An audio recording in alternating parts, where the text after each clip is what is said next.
Hi, my name is Ann Kent. I'm a registered dietitian nutritionist and the owner of Peas and Happiness. Today we're not cooking because tomorrow is one of my favorite holidays. It is Cinco de Mayo, which happens to also be my birthday, so maybe that's why it's my favorite. But regardless, I love Mexican food and I also love eating healthy. And so instead of a recipe, I thought I would share with you some of my favorite swaps for ways to make your Mexican dinner a little bit more healthy. Because, contrary to popular belief, there's actually a lot of really healthy options in the Mexican cuisine. In Mexico, there's tons of fresh fruits and vegetables, and so traditional Mexican food is really packed with lots of nutrition. I know when we typically think of going out to a Mexican restaurant, we think of things like burritos or fried taquitos and things like that. And one of the reasons is because a lot of those foods are foods of festivals and foods of party time, and that's when we're going out to eat.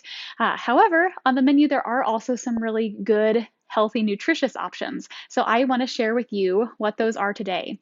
So my first swap is to have chicken fajitas instead of a chicken burrito. Now, this could apply to almost anything on the menu, but instead of having something that's wrapped in a big tortilla and smothered with oftentimes a heavy cream sauce, fajitas have tons of flavor in them because they're grilled at really high heat. They have lots of vegetables with the onions and the peppers, and usually there's a lean meat, and it's served with a side of tortillas instead of having the tortilla combined with the meal. This gives you the option to decide which parts of the meal that you're hungry for and which you might not be so much interested in, and kind of pick and choose. If you have a restaurant like our favorite Mexican restaurant here actually doesn't have fajitas on the menu, but they do have carne asada, which is really, really similar. So oftentimes you can get that with a side of vegetables or a salad and have a really balanced, nutritious, and really flavorful and delicious meal as well. My second swap is to think about the sides. I like to swap black beans or whole beans instead of the refried beans or the rice on the menu. If you know me, you know how much I love beans and lentils, so this isn't a hard swap for me. But oftentimes, Mexican restaurants know what they're doing in terms of making beans and rice. And so if you're not a super huge fan of beans, this might be a good time to try it because it's an authentic part of the cuisine. They're going to know how to make those beans correctly. So swapping the beans will give you a lot more nutrition, a lot more fiber, and a lot more vitamins and minerals for even less carbs actually than the rice, for example. So that is the second swap. Sometimes also I like to check the menu to see if there's some authentic sauteed vegetables because that can be another really good side to get in some of that extra nutrition and all of the flavor without missing out on a really good meal. So my third swap is an appetizer. Everybody loves queso, of course, but if you're maybe not a huge fan of queso or looking for other ways to maybe not feel so heavy after the meal, switching this for salsa can be a really good option. Again, Mexican restaurants typically know what they're doing, and our favorite restaurant has the best salsa I've ever had. And so this can be a really easy swap. It's something that I don't even miss the queso. I actually enjoy such a good, flavorful salsa. So that's something to just think about. If it's something, and maybe it's not an appetizer that you're thinking about, but maybe you're thinking about what you're going to top your tacos or top your enchiladas with. And maybe you don't need that extra queso. Maybe some salsa would be just as good.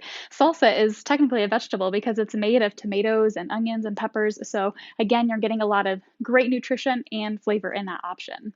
Number four is thinking about beverages. So some of the beverages at a Mexican restaurant can have a lot of sugar in them.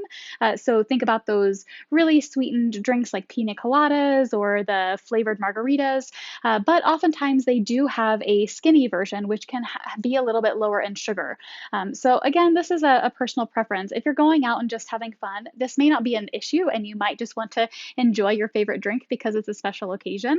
But if this is something that you could take or leave, switching to a lower calorie option, a lower sugar option might give you some more room for maybe if you do want that queso instead.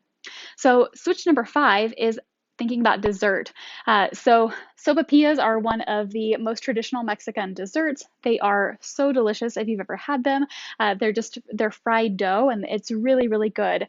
But if you find yourself full after a big meal, you might not want to add another big dish on top of that. So another traditional into the meal is simply a cup of coffee. If that doesn't sound good, maybe think about sharing the dessert with someone else instead of having one all of your own.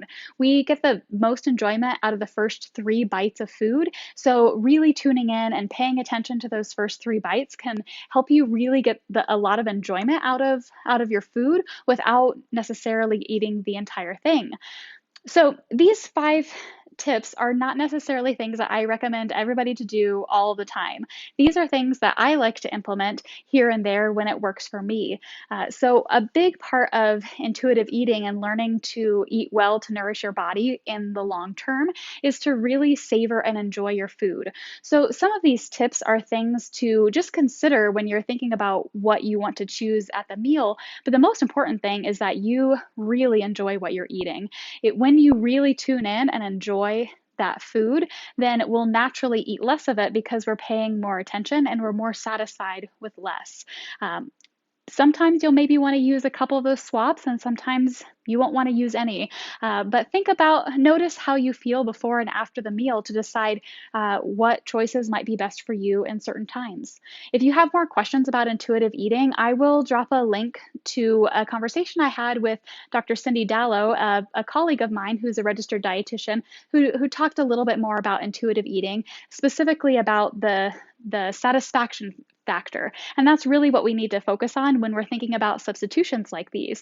They may work for you, or they may make you feel like you're not really getting your full Cinco de Mayo Mexican experience. So pick the things that work for you and leave the things that don't. And mostly, I just hope you enjoy a delicious Mexican feast tomorrow. So with that, happy Cinco de Mayo, a day early, and we will catch you next week. Take care.